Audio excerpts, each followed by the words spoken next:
Once upon a time, very long ago, there was a kingdom that wasn't a kingdom at all. I mean, they had a king, but he wasn't really... Look, let's start this over. How do we deal with great bodies of work which contain artists with problematic creators or a few bad acting craftspeople involved? Who cares? Because we're going to be talking about the Muppets! Now, the Muppets... Weren't you charged with sexually abusing a 16-year-old?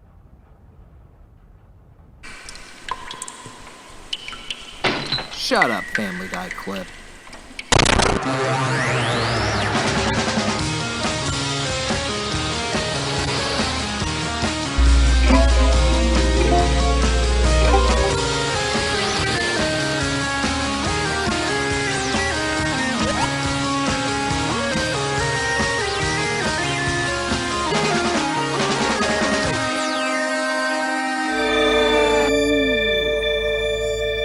I love the Muppets. A puppet on YouTube? Why, that's gotta be the most special thing in the world. I'm Bean Bunny, your projectionist for the evening. I don't think there's another long-running entity that maintains a sense of magic, heart, and humor as well as the Muppets have for all ages. They're like living cartoons until they're painfully human. I'm so depressed.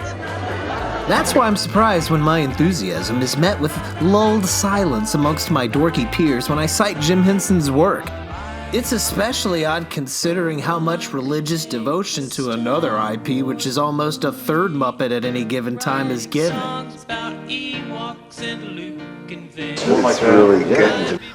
Jedi had was a bunch of Muppets. Well, Disney owns it all now, hipsters. The Muppets were my first TV family and my first obsession.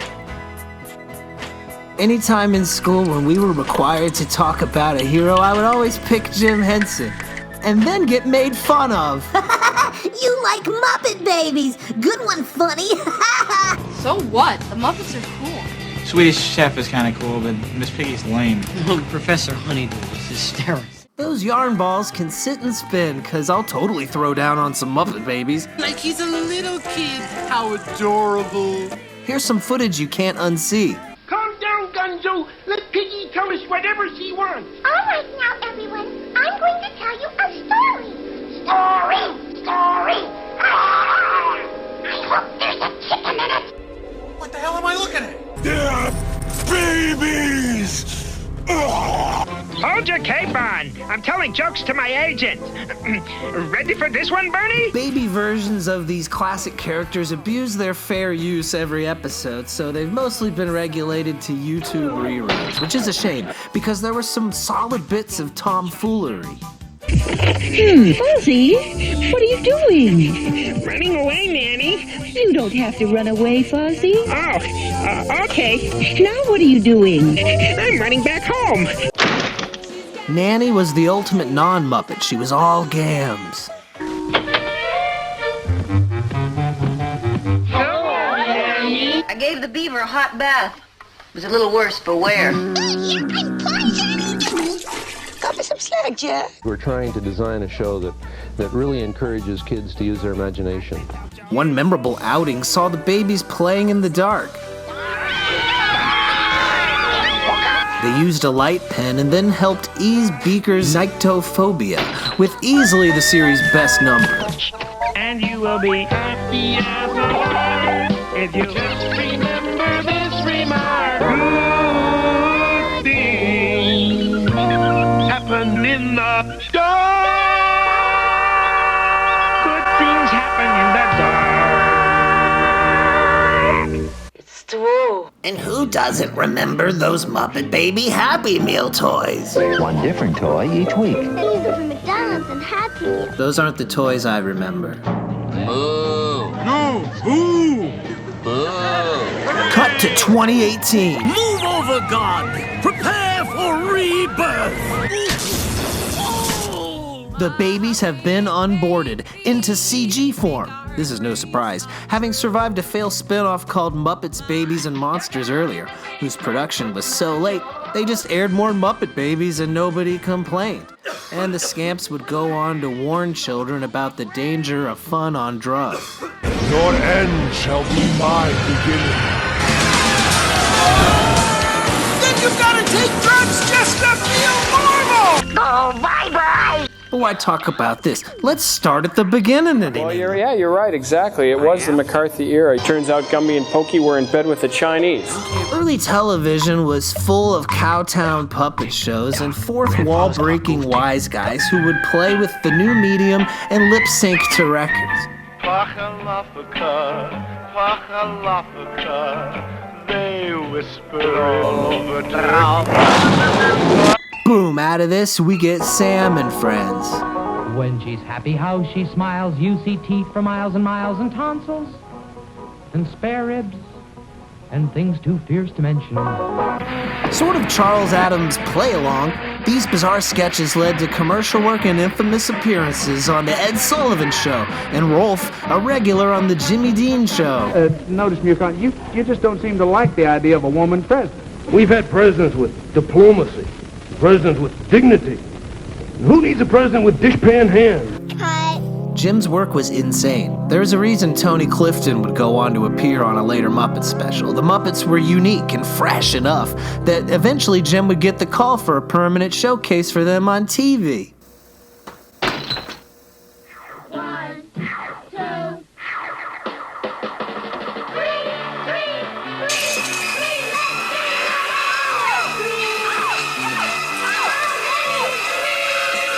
The least disgusting place in New York City, Sesame Street is many children's Rosetta Stone for education, emotions, and pop culture references. Me ate all the food in snack side down. Plus, there's like a cajillion wonderful songs. Yellow moon, I will make a wish on a star, and I'll wish I was home once again. In heaven, everything is fine. Sesame Street did the unthinkable. It made children's educational television fun and made children tolerable. Next time Cookie Monster can do it with you. I'm leaving. I love you. I love you too. Thanks. That's okay touching. Like SNL, SS coerced some of the biggest stars in the world to behave quite silly. Thank you, Mr. Robbins. Mr. Robbins? Taking the stick back, Elmo.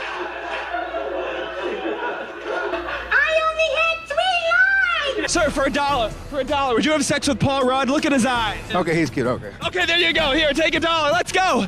Sesame Street was an instant success and continues to dominate kids' TV to this day. But Jim, unlike Bert, hated pigeonholing and wanted to take his characters into a more adult form. Telly's Town! Telly's Town! Music time! Excellent! Okay, all right. Don't go mental, man, all right. Jim Henson's Muppets were with Saturday Night Live from the beginning in 1975, before they left the party because they didn't quite fit in. Why are you yawning? Are you bored already? No. It's just like it's 7 hours past my bedtime. Okay. The setting for their segment on SNL was the gassy, rocky Land of Gorge, home to the very sleazy, archaic Monster Swamp royalty. What are you doing? How many in your party? They were some of Jim's most adult work, but led Jim into pressing forward with a Muppet-based show that the entire family could watch. What a stupid idea. Who wants to watch dolls wiggle? That's the entertainment business. You have to have a feel. You have to have a hunch. The Muppet Show was the best. Who are you? Oh, sorry. If you haven't seen The Muppet Show, I truly pity you. I secretly think anybody who doesn't like it is a monster. Not only do you get the craziest characters ever sewn, the guest star appearances alone are bonkers.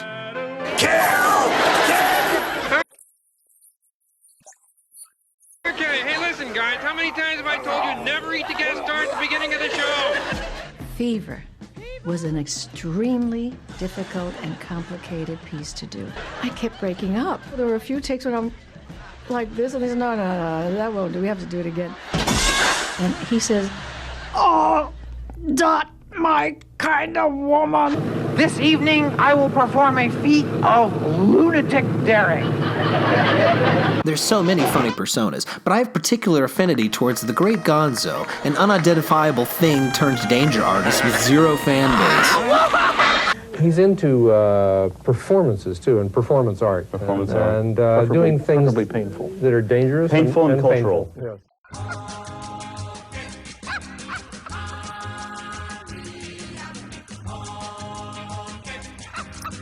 It's this theater you come to every single week. And every week, Fozzie Bear is dying to try out this new joke, and after he comes off, he is indeed dying.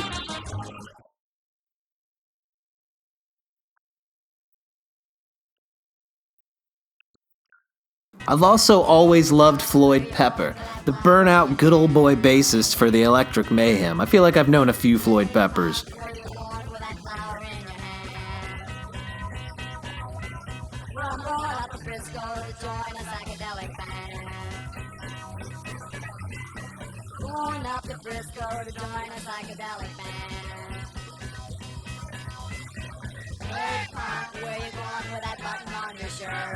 The acts continued the Sam and Friends spirit with many old novelty songs, current hits, and obscure melodies. Kids sometimes, they're kind of alone and nobody else around to talk to or to play with. It's a cute song and everything, but I have no idea why it just took off in popularity. Oh, this is the stair where I always Don't need to be coy, Roy. Just listen to me. For sure. Parsley, sage, rosemary, and thyme.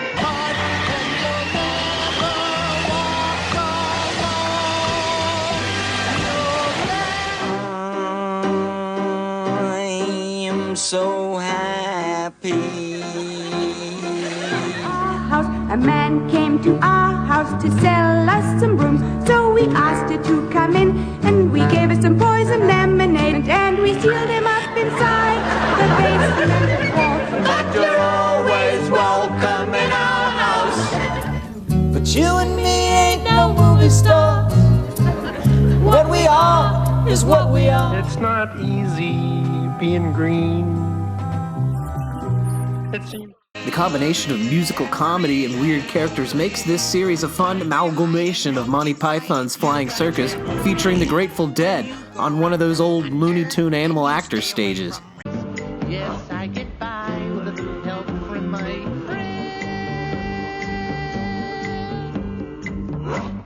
I think I just lost my lunch. Hell hath no fury like a pig scorned. The reason she's funny is because she's in pain all the time. She has no talent, essentially. So what does she do? She gets by on bravado and covers that pain. Can I give you a little tip? Oh, no, there's no need for that. I'm well paid. I was just wondering if you'd like to go to dinner after the show. You know, a quiet, candlelit meal with soft music, perhaps some wine, and then go dancing and walk by the river in the moonlight. Oh, I would love those things, my dear. Good. So would Gonzo here, and I hope the two of you have a great evening. I'm gonna cut you in half for this fraud. We can go back where you were born. The sty. You know, where your roots are. Where pigs eat swill and wallow in the mud. Remember that? Interviewers seemed obsessed to grill the frog on the pig. Are you sleeping with Miss Piggy? You can't come on television and ask me about... I'm on Sesame Street, for goodness sake. I want to put myself in your place to see how it feels. So why don't you ask me a personal question so I can understand how you feel? Okay, how's your sex life? Well, what do you know? A singing pig. You don't see that every day. The relationship of the Muppet characters tended to overshadow the sheer madness of some of the show's more weird pieces. These were abstract numbers featuring bizarre creatures, many of whom exploded. I tell you, this is the weirdest thing we've ever done on this show. Whoa. I've never known a toothache this bad before. He's never known a toothache this bad before. The Zero Mostel episode is one of the most bizarre things ever aired on television. But I think the one I've seen the most is the Ethel Merman episode, having captured it on VHS when I was a kid. You're the top. There's something happening here. With the Muppet Show numbers growing larger and more complicated, it wouldn't be long until the Muppets would make a break for the big screen.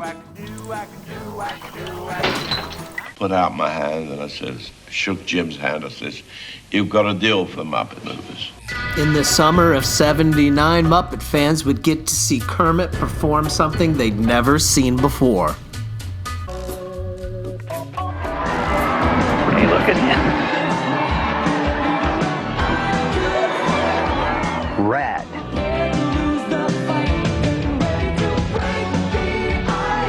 I mean, when you think of great moments in cinema, for example, Jolson sings, Garbo laughs, Barrymore talks, Kermit rides a bicycle. How did they get him on that bicycle? I was sitting there in the theater, people around me saying, how did they do it? When I saw it with an audience, everyone pulled back for a second. They were really delighted. The Muppet Movie is easily in my top 10 films ever, with a cavalcade of memorable character moments and jokes. No, miss. Yes. Waka, waka, waka, waka, waka. Oh, this guy's lost. Maybe you should try Hare Krishna. Oh, waiter. Yes? And it boasts Steve Martin's first funny appearance in a motion picture. May I? This movie's a little like Wayne's World. I see a little silhouette of a man. Scaramouche, will you do the fandango? And no other film's music is as touching with each opening note of each song.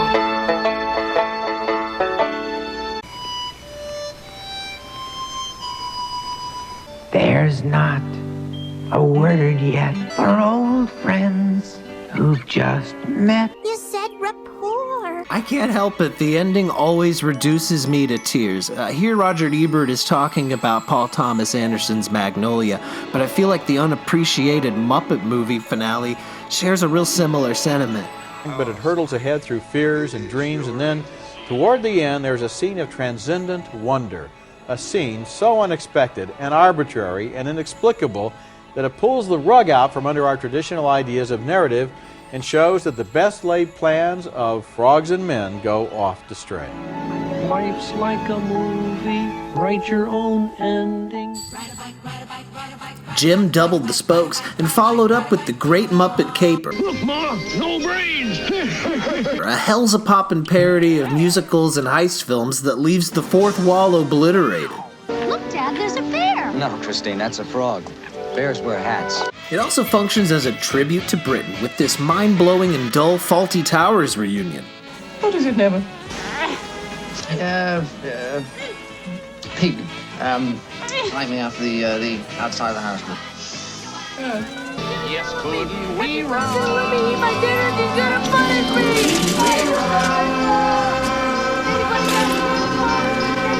It's one of the greatest sequels ever made, and it was followed up with a third Muppet film with a full-on case of heartworms.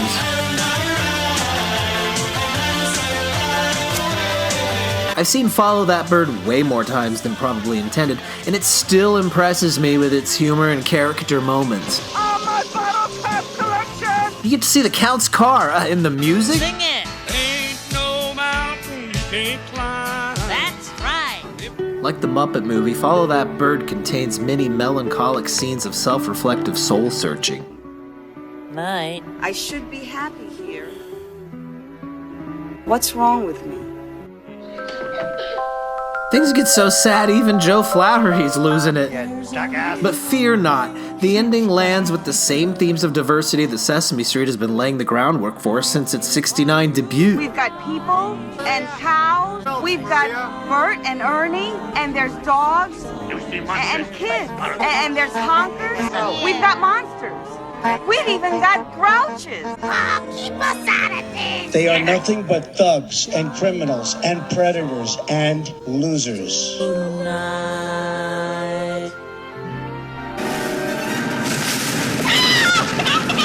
And the stars, it's a little like Wayne's World. I already said that comparison. Yes, officers, there's something wrong? Have you seen this boy? What's... New York. Times Square. Broadway. All the lights. All the spectacle. All the excitement. Thousands come every day dreaming of one thing. To make it to the top. Out of these thousands, one has a very special dream. Taxi!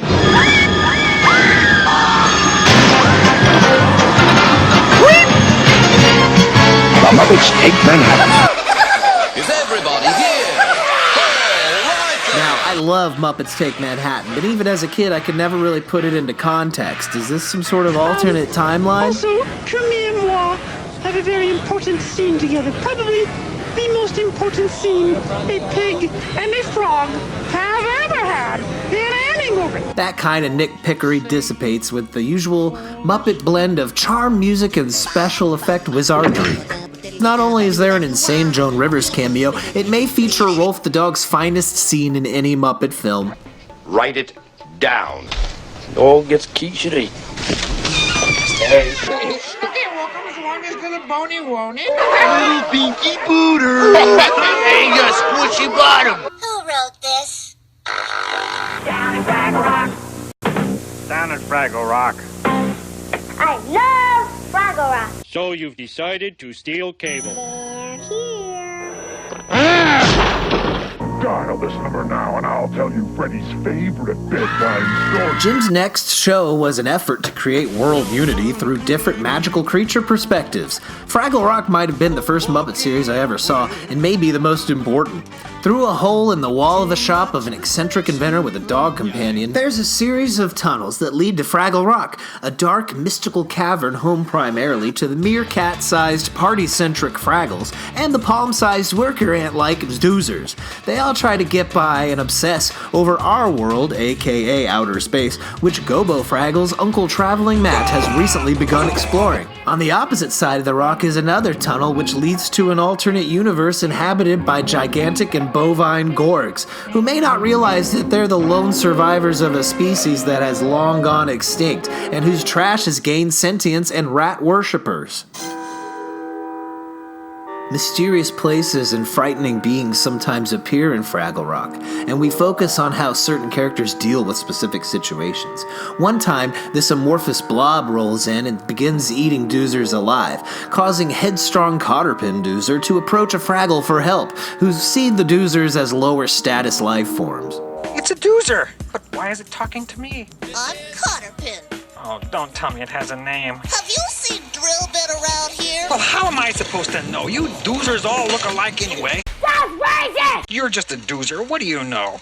Cotterpin is able to get Boober Fraggle to remember her name, which leads to him saving the Doozers when they are in a dangerous situation. Many of the interactions with the Gorgs involved their radish garden, which they use as a non-vanishing cream, but was also part of the sticks which Doozers use to produce their constructions and the Fraggles subsequently eat as their main food source.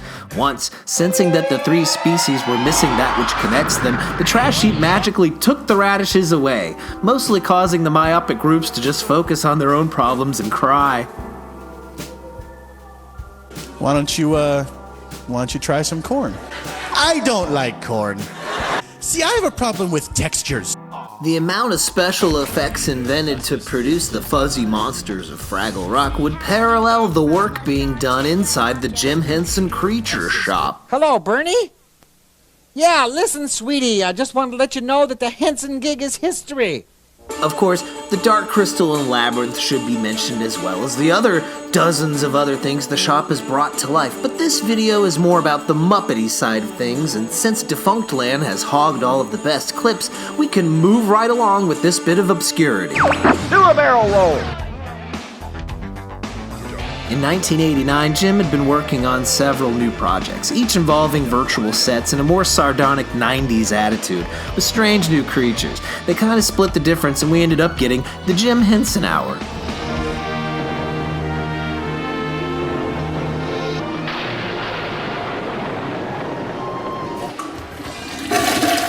The show featured Jim and his lion sidekick, who introduced Kermit and the weird new inhabitants of an all-Muppet-ran cable channel. In space, ? Not a lot of the new characters were that memorable, and there's often an overuse of chroma key that would make the Crofts blush, but there were some funny moments here, particularly the inaugural episode featuring comedian Louis Anderson. My dinner with Godzilla. Space Guy, the thrilling story of a guy in space. Captain Space Guy! What now, Lobster Debbie? It's an alien being. Actually, I'm an alien bean. Let us go before my ferocious team of combat lobsters have to get robbed. I'm Space Guy! Maybe a little dose of the cute ray will cheer you up. Hi, I'm Pinkaboo, the cutest, cuddliest, most pinkaliciously wonderful person in the universe. Pinkaboo? Some episodes didn't feature our Muppets at all, focusing on one-off specials starring offbeat animals, but the part of the hour that gained the most critical acclaim would be episodes of The Storyteller, with John Hurt and his talking dog telling tales that would be classic by nature, with astounding transitional elements for this time period. They're worth watching. The hour was not ultimately successful and was canceled, although several characters would be saved from it, including Clifford, Bean Bunny, and the mostly maligned Waldo C. Graphic. But you only exist as electronic information on a television screen. Sticks and stones can't break my bones, and facts will never hurt me. Oh, Wally. I'd say, unfortunately, one of the few remnants of the series was this nightmare episode of The Cosby Show, but luckily we have Muppet Vision 3D! Premiering in 1991 at Disney's MGM Studios, Muppet Vision 3D is clearly a 4D experience with live elements and effects going on all around you in this replica of the classic Muppet Theater that's currently under attack by characters from the Jim Henson Hour. See you in hell! So they blew up half the theater. At least they blew up the right half. There! It's a real magical experience with familiar Muppets and familiar sets. See, here in this modern high-tech facility... Hey! Careful! Here in this modern high-tech facility, we have perfected Muppet Vision 3D. Is incredible. It's called a salute to all nations, but mostly America. Great. I'll be heartbroken if this ever closes, as generations would be deprived of the only funny 3D film ever made, and this wonky Kermit puppet on a ladder.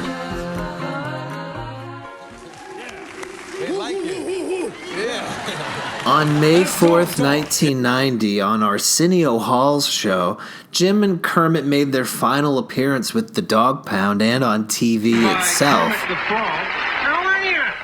Good to see you, Arsenio. So what was it like working with Dabney Coleman? Soon after, Jim's friends and co-workers aired a celebration of his work with kind of a TV promise that the Muppets would continue. And we'll be seeing you soon with more Muppet stuff because that's the way the boss would want it. Steve Whitmire stepped into the role of Kermit quickly, in part as homage to Henson. He knew how to get the best out of all of us.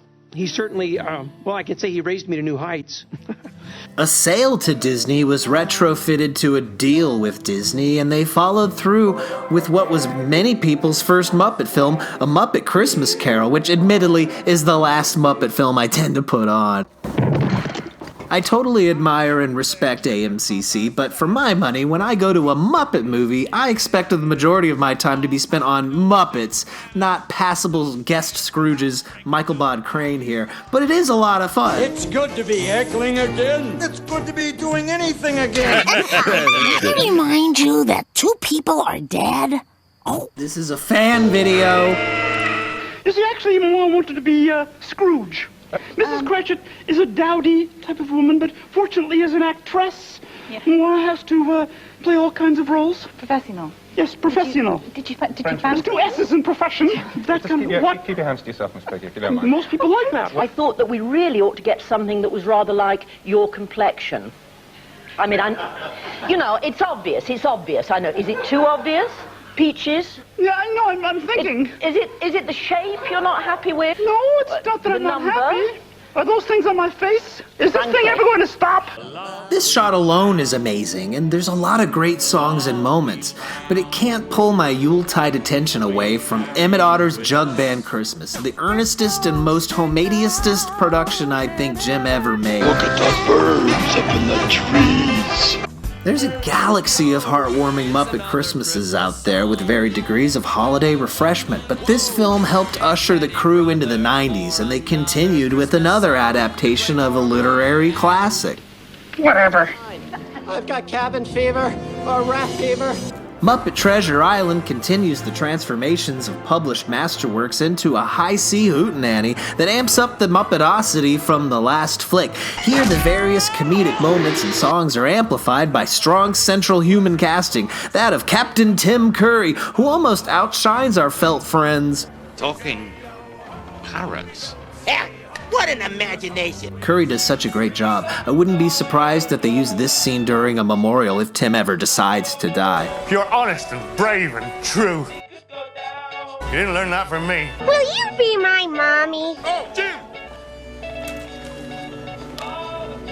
We'd have made a great team, Jim! Chilling. These pipes are clean. What's up, what's up? The night's not over. There's more TGIF coming your way.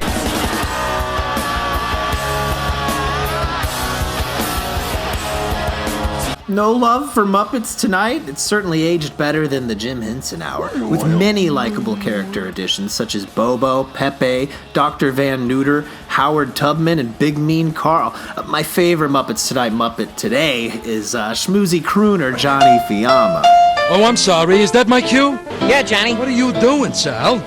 I'm doing the Ooga Chakas. I understand you Ooga Chalking, but you don't do it while I'm singing. San Diego Bob, stop hanging around Johnny's house. You're scaring his ma. First of all, a bone doctor's called a boniologist. Rewatching Muppets Tonight is no straight-up 90s rehash. There's actually a lot of great bits.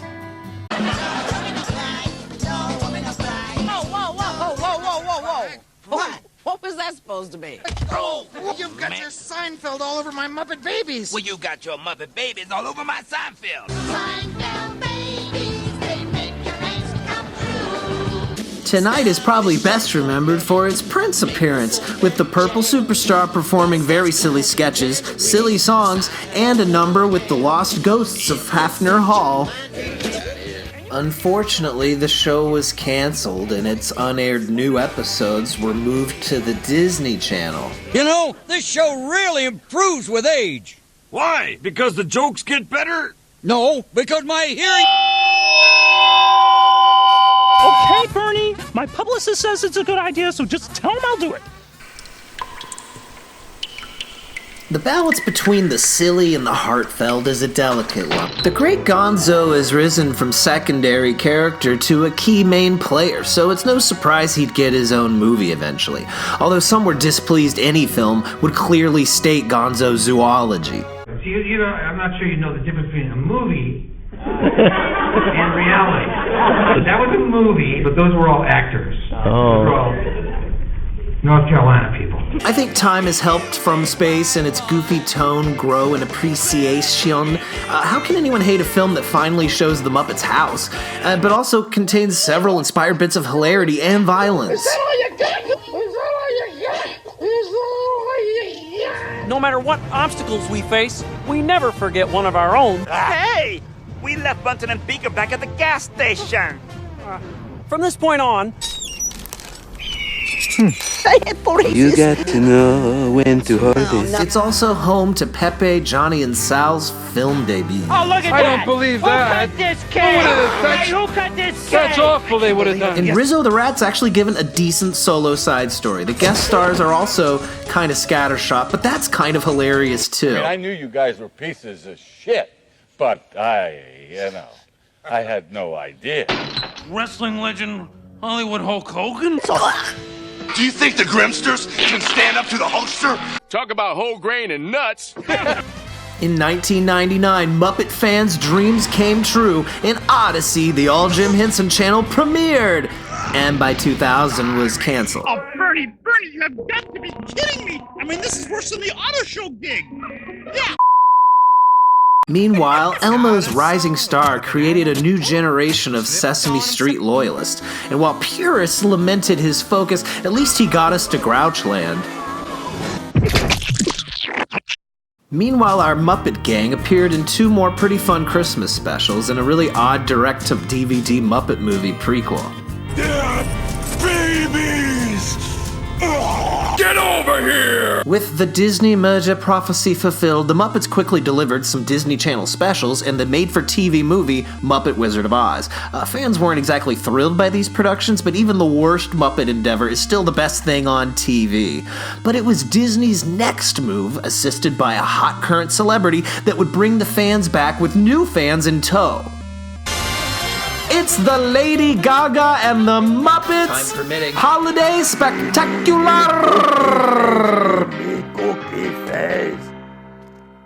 I wish I could dance like that. You mean light on your feet? No, straight out the door. Just kidding. Although this moment with Joseph Gordon-Levitt is pretty adorable. We're talking about the Muppet movie, The Muppets, of course. A throwback reunion and celebration of old-fashioned Muppet mayhem so heartwarming, you'll need to see a cardiologist. And more classic bits. How come you didn't use me in the montage? I thought my story was pretty interesting. Huh? Want to get back together? Okay. Classic. The songs continued to uphold the excellence set by Paul Williams with fantastic new numbers by Brett McKenzie.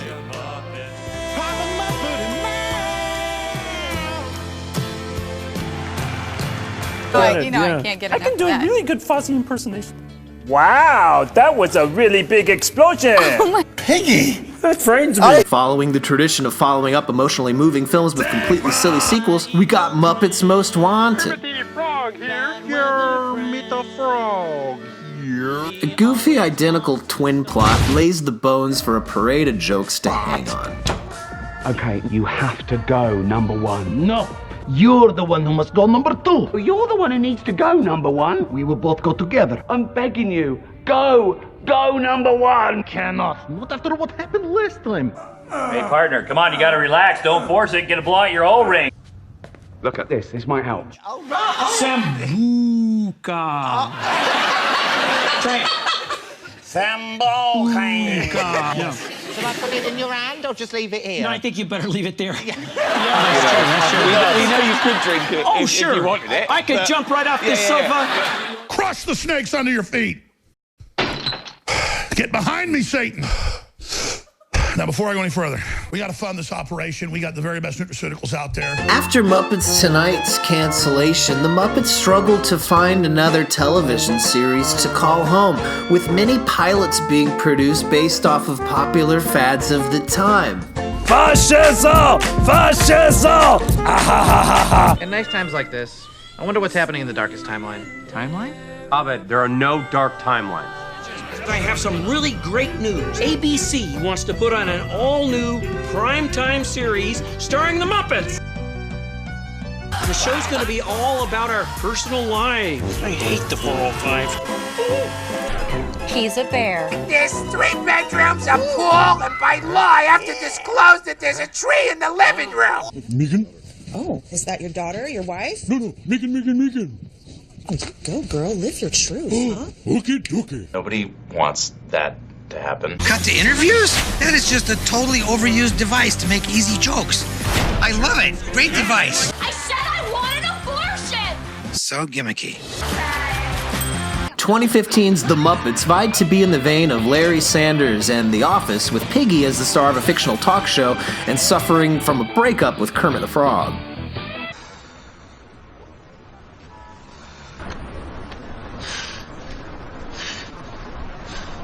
I don't know whether to laugh or feel sorry for him. By the way, how is Dennis? It's Denise. He now has a new girlfriend, Denise, and we want to know your thoughts about it. There's Pig.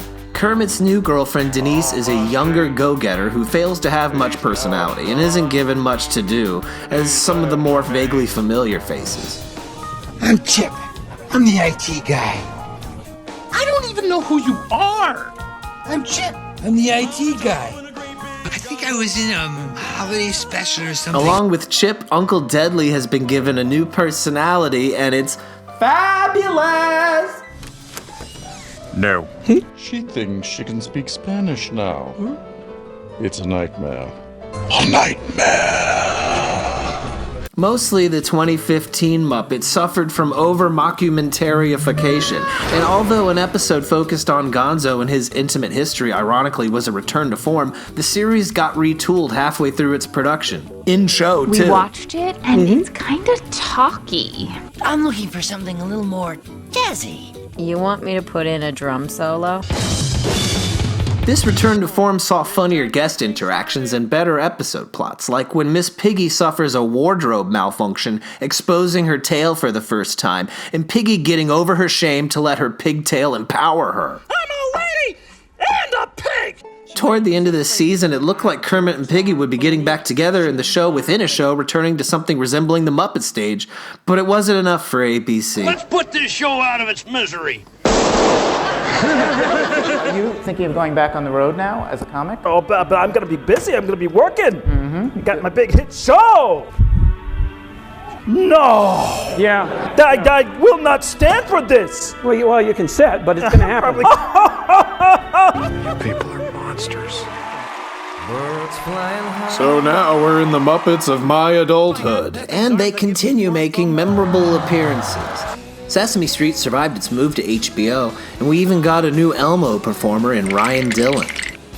The Lifetime channel entered the paragon of holiday specials that, yes, really happened with Jim Henson's Turkey Hollow. Finally, we got some fresh old-school tales with the gods themselves and Frank Oz's Muppet Guys Talking. The CG Muppet Babies have been such a huge success that they even made it into live-action puppet form. Also, during all this time, many young children have grown up alongside the CG puppetry hybrid antics of the Doozers, Dinosaur Train, and Sid the Science whatchamacallit.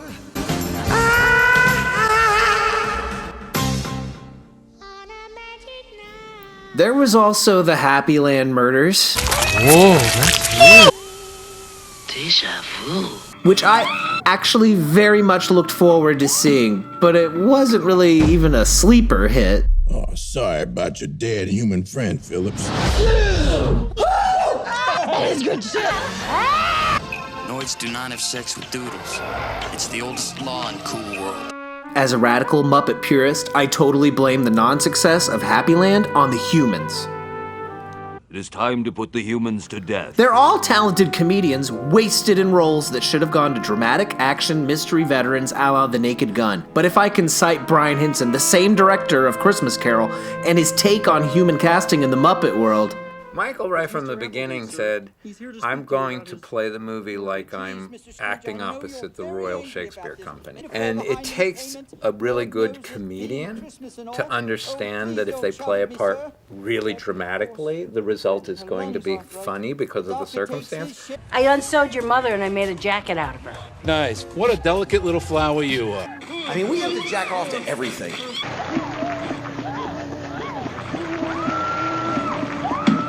Now, if I had my druthers and got to make an R-rated Muppet movie, which I will remind you I am not, I'd focus it on the underused and mature theme applicable Johnny Fiamma from Muppets Tonight. Maybe nobody wanted to see Johnny J. Well, I guess I do.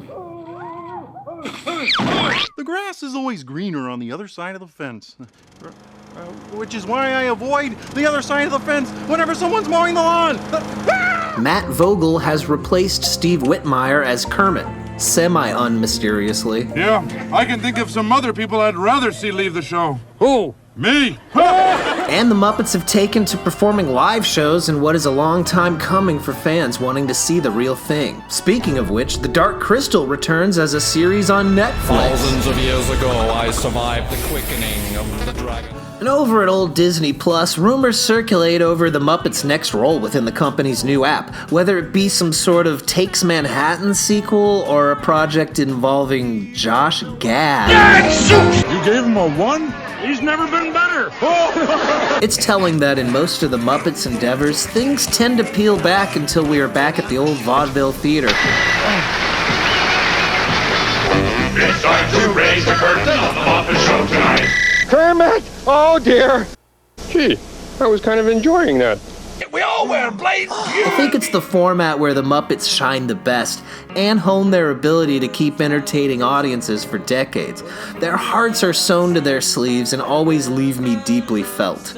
I love them. As for the legacy of the legacy of Jim Henson is should be something that's unpredictable. It should be predictably unpredictable. Don't chew on DVD!